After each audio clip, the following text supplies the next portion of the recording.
We now our narrator is Via's boyfriend. His name is Justin. It is now Valentine's Day, so we're going to see what happens here on Valentine's Day with Via and Justin. I give Olivia a heart necklace for Valentine's Day, and she gives me a messenger bag she's made out of old floppy disks. Very cool how she makes things like that. Earrings out of pieces of circuit boards, dresses out of t-shirts, bags out of old jeans. She's so creative. I tell her she should be an artist someday, but she wants to be a scientist, a geneticist of all things. She wants to find cures for people like her brother, I guess. We make plans for me to finally meet her parents, a Mexican restaurant on Amesfort Avenue near her house on Saturday night. All day long, I'm nervous about it. And when I get nervous, my tics come out. I mean, my tics are always there, but they're not like how they used to be when I was little. Nothing but a few hard blinks now, the occasional head pull. But when I'm stressed, they get worse, and I'm definitely stressing about meeting her folks. So raise your hand real fast if you know what tics are. People who have tics. Okay, so tics are like involuntary things that people do sometimes, where, like I said, sometimes it can be talking, sometimes it can be like clicking sounds, sometimes it's blinking, like Justin's saying, and it does increase more when you're stressed out. So he's talking about having tics right now and being stressed because he's going to meet Via's parents. They're waiting inside when I get to the restaurant. The dad gets up and shakes my hand, and the mom gives me a hug. I give Augie a hello fist punch and kiss Olivia on the cheek before I sit down. It's so nice to meet you, Justin. We've heard so much about you. Her parents couldn't be nicer. Puts me at ease right away. The waiter brings over the menus, and I notice his expression the moment he lays eyes on August. But I pretend not to notice. I guess we're all pretending not to notice things tonight. The waiter, my tics, the way August crushes the tortilla chips on the table and then spoons the crumbs into his mouth. I look at Olivia and she smiles at me. She knows. She sees the waiter's face. She sees my tics. Olivia is a girl who sees everything. We spend the entire dinner talking and laughing. Olivia's parents ask me about my music, how I got into the fiddle, and stuff like that. I tell them about how I used to play classical violin, but I got into Appalachian folk music and then Zydeco, and they're listening to every word like they're really interested. They tell me to let them know the next time my band's playing a gig so they can come listen. I'm not used to all the attention, to be truthful. My parents don't have a clue about what I want to do with my life. They never ask. We never talk like this. I don't think they even know I traded my Baroque violin for an 8-string Hardanger fiddle 2 years ago. After dinner, we go back to Olivia's for some ice cream. Their dog greets us at the door. An old dog, super sweet. She'd thrown up all over the hallway, though. Olivia's mom rushes to get paper towels while the dad picks up the dog like she's a baby. "What's up, old girlie?" he says. And the dog's in heaven, tongue hanging out, tail wagging, legs in the air, awkward angles. "Dad, tell Justin how you got Daisy," says Olivia. "Yeah," says Augie. The dad smiles and sits down in a chair with the dog cradled in his arms. It's obvious he's told this story lots of times, and they all love to hear it.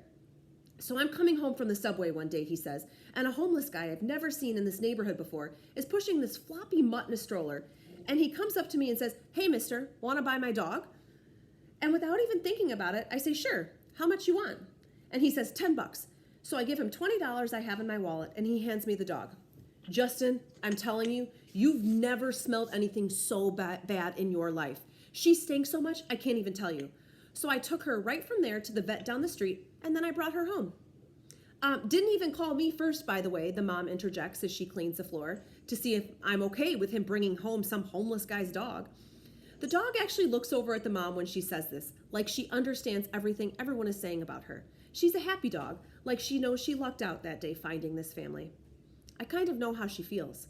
I like Olivia's family. They laugh a lot. My family's not like this at all. My mom and dad got divorced when I was 4, and they pretty much hate each other. I grew up spending half of every week in my dad's apartment in Chelsea, and the other half in my mom's place in Brooklyn Heights. I have a half-brother who's 5 years older than me and barely even knows I exist. For as long as I can remember, I felt like my parents could hardly wait for me to be old enough to take care of myself. "You can go to the store by yourself. Here's the key to the apartment." It's funny how there's a word like overprotective to describe some parents, but no word that means the opposite. What word do you use to describe parents who don't protect enough? Underprotective? Neglectful? Self-involved? Lame? All of the above? Olivia's family tell each other I love you all the time. I can't remember the last time anyone in my family said that to me. By the time I go home, all my tics have stopped. Remember, he gets his tics when he's stressed, and it sounds like they go away when he's not stressed. This next chapter is Our Town. We're doing the play Our Town for the spring show this year. Olivia dares me to try out for the lead role, the stage manager, and somehow I get it. Total fluke. Never got any lead roles in anything before. I tell Olivia she brings me good luck. Unfortunately, she doesn't get the female lead. Emily Gibbs. The pink-haired girl named Miranda gets it. Olivia gets a bit part and is also the Emily understudy. I'm actually more disappointed than Olivia is. She almost seems relieved. I don't love people staring at me, she says, which is sort of strange coming from such a pretty girl. A part of me thinks maybe she blew her audition on purpose. The spring show is at the end of April. It's mid-March now, so that's less than 6 weeks to memorize my part, plus rehearsal time, plus practicing with my band, plus finals, plus spending time with Olivia. It's going to be a rough 6 weeks, that's for sure. Mr. Davenport, the drama teacher, is already manic about the whole thing. It will drive us crazy by the time it's over, no doubt. I heard through the grapevine that he'd been planning on doing The Elephant Man, but changed it to Our Town at the last minute, and that change took a week off our rehearsal schedule. Not looking forward to the craziness of the next month and a half. This chapter is called Ladybug. Olivia and I are sitting on her front stoop. She's helping me with my lines. It's a warm March evening, almost like summer. The sky is still bright cyan, but the sun is low, and the sidewalks are streaked with long shadows. I'm reciting, yes. The sun's come up over 1,000 times. Summers and winters have cracked the mountains a little bit more, and the rains have brought down some of the dirt. Some babies that weren't even born before have begun talking regular sentences already, and a number of people who thought they were right young and spry have noticed they can't bound up a flight of stairs like they used to without their heart fluttering a little. I shake my head, can't remember the rest. All that can happen in 1,000 days, Olivia prompts me, reading from the script. Right, I say, shaking my head. I sigh. I'm wiped, Olivia. How the heck am I going to remember all these lines? You will, she answers confidently. She reaches out and cups her hands over a ladybug that appears out of nowhere. See? A good luck sign, she says, slowly lifting her top hand to reveal the ladybug walking on the palm of her other hand. Good luck or just the hot weather, I joke. Of course good luck, she answers, watching the ladybug crawl up her wrist. There should be a thing about making a wish on a ladybug. Augie and I used to do that with fireflies when we were little. She cups her hand over the ladybug again. Come on, make a wish. Close your eyes. I dutifully close my eyes. A long second passes, and then I open them. Did you make a wish, she asks. Yep. She smiles, uncups her hands, and the ladybug, as if on cue, spreads its wings and flits away. Don't you want to know what I wished for? I asked, kissing her. No, she answers shyly, looking up at the sky, which at this very moment is the exact color of her eyes. I made a wish too, she says mysteriously. But she has so many things she could wish for, I have no clue what she's thinking. The bus stop. Olivia's mom, Augie, Jack, and Daisy come down the stoop just as I'm saying goodbye to Olivia. Slightly awkward since we are kissing. Hey guys, says the mom, pretending not to see anything, but the two boys are giggling. Hi, Mrs. Pullman. Please call me Isabel Justin, she says again. It's like the 3rd time she's told me this, so I really need to start calling her that. I'm heading home, I say, as if to explain. Oh, are you heading to the subway, she says, following the dog with a newspaper. Can you walk Jack to the bus stop? No problem. Is that okay with you, Jack? The mom asks him, and he shrugs. Justin, can you stay with him until the bus comes? Of course. We all say our goodbyes. Olivia winks at me. You don't have to stay with me, says Jack as we're walking up the block. I take the bus all the time by myself. Augie's mom is way too overprotective. He's got a low, gravelly voice like a little tough guy. He kind of looks like one of those little rascal kids in old black and white movies, like he should be wearing a newsboy cap and knickers. We get to the bus stop, and the schedule says the bus will be there in 8 minutes. I'll wait with you, I tell him. It's up to you, he shrugs. Can I borrow $1? I want some gum. I fish $1 out of my pocket and watch him cross the street to the grocery store on the corner. He seems too small to be walking around all by himself, somehow. Then I think how I was that young.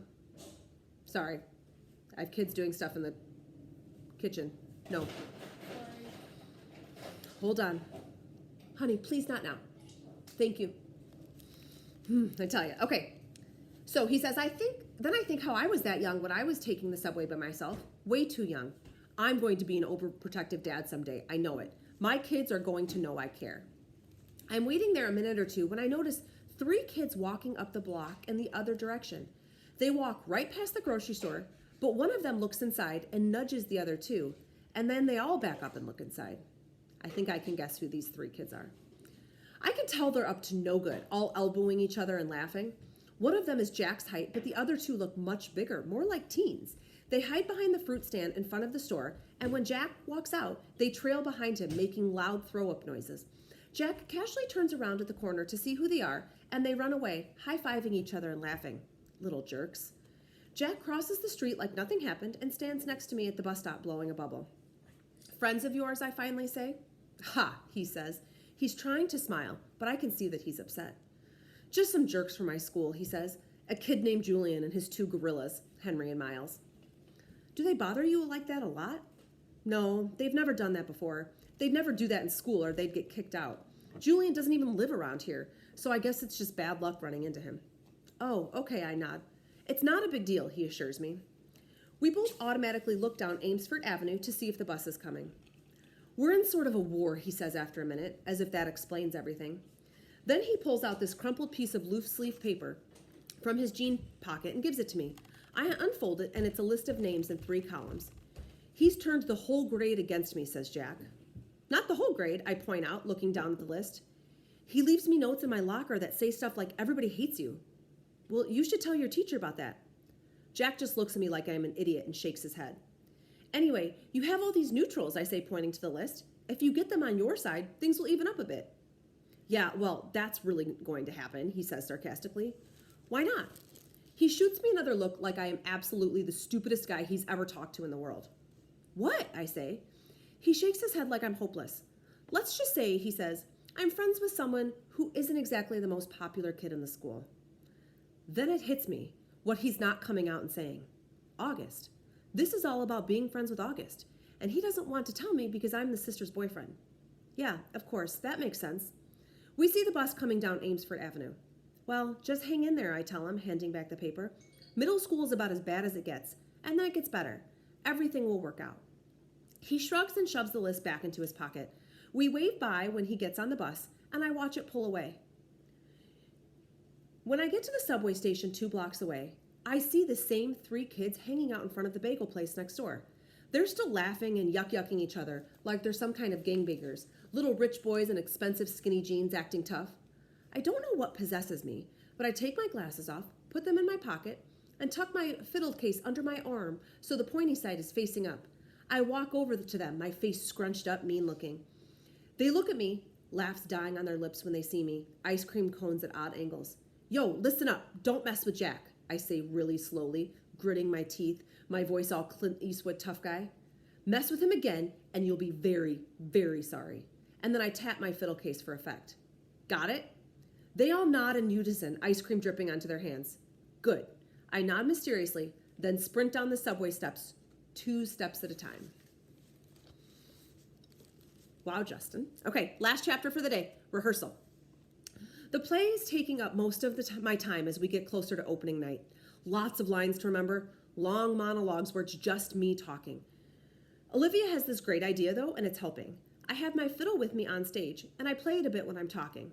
It's not written that way, but Mr. Davenport thinks it adds an extra folksy element to have the stage manager plucking on a fiddle. And for me, it's so great because whenever I need a second to remember my next line, I just start playing a little Soldier's Joy on my fiddle, and it buys me some time. I've gotten to know the kids in the show a lot better, especially the pink-haired girl who plays Emily. Turns out she's not nearly as stuck up as I thought she was, given the crowd she hangs out with. Her boyfriend's this built jock who's a big deal on the varsity sports circuit at school. It's a whole world that I have nothing to do with, so I'm kind of surprised that this Miranda girl turns out to be kind of nice. One day we're sitting on the floor backstage waiting for the tech guys to fix the main spotlight. So, how long have you and Olivia been dating? She asks out of the blue. About 4 months now, I say. Have you met her brother? She asks casually. It's so unexpected that I can't hide my surprise. You know Olivia's brother? I ask. Via didn't tell you? We used to be good friends. I've known Augie since he was a baby. Oh yeah, I think I knew that, I answer. I don't want to let on that Olivia had not told me any of this. I don't want to let on how surprised I am that she called her Via. Nobody but Olivia's family calls her Via, and here this pink-haired girl, who I thought was a stranger, is calling her Via. Miranda laughs and shakes her head, but she doesn't say anything. There's an awkward silence, and then she starts fishing through her bag and pulls out her wallet. She rifles through a couple of pictures and then hands one to me. It's of a little boy in a park on a sunny day. He's wearing shorts and a t-shirt, and an astronaut helmet covers his entire head. It was like 100 degrees that day, she says, smiling at the picture, but he wouldn't take that helmet off for anything. He wore it for like 2 years straight. In the winter, in the summer, at the beach. It was crazy. Yeah, I've seen pictures in Olivia's house. I'm the one who gave him that helmet, she says. She sounds a little proud of that. She takes the picture and carefully inserts it back into her wallet. Cool, I answer. So you're okay with it, she says, looking at me. I look at her blankly. Okay with what? She raises her eyebrows like she doesn't believe me. You know what I'm talking about, she says, and takes a long drink from her water bottle. Let's face it, she continues. The universe was not kind to Augie Pullman. Okay, so that's our last chapter for today. Justin is still our narrator for tomorrow. So tomorrow we will read some of the read aloud after our class meeting. So if you want to listen to the read aloud, you can just stick around after the meeting. Does anybody have any questions before we leave? There's only 11 of us left. Alex, go ahead, unmute.